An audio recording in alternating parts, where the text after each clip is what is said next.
Our department is involved in picking all the films and organized the committee that watches all the movies. We had about, 1,200 submissions this year. For our 10th year, I think we have a really solid and exciting lineup. I mean, we've got things that are really international, but also homegrown kind of films. We're celebrating the Texas filmmakers, which is part of our mission, and then we've got a lot of great worldly films that have been hits all over the world.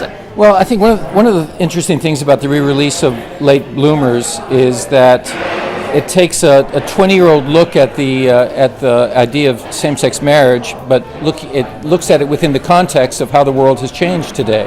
So I think that's what really makes the film interesting for a current-day audience. A current-day audience can see how this was perceived several years ago, or 20 years ago. It's a post-apocalyptic action thriller that I always look at as sort of the Road Warrior meets 28 Weeks Later meets Assault on Precinct 13. The lead character is a guy named Rourke, a guy who doesn't say a lot, but when he does say something, it has weight to it. I'm known for being a guy who can blow up people with the best of them, okay? But that really doesn't matter unless you care about the characters. Otherwise, it's truly just a stunt show.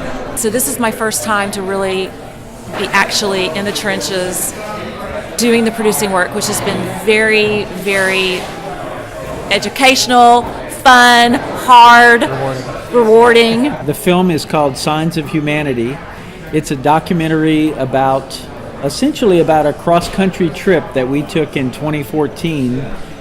Traveled to 31 cities where I was buying and collecting homeless signs from people on the streets. And it's easy to put everybody on the street in a box and say they're all lazy or they're all hooked on drugs or alcohol, and that's just not the case. A Fat Wreck is a documentary film about the Southern California punk rock record label called Fat Records, and that's not Fat Records, it's Fat Wreck Chords.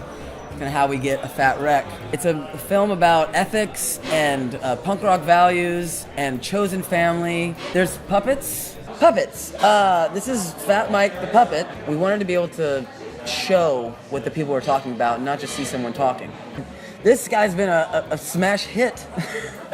Everywhere we go, we bust him out, and he seems to attract a lot of attention.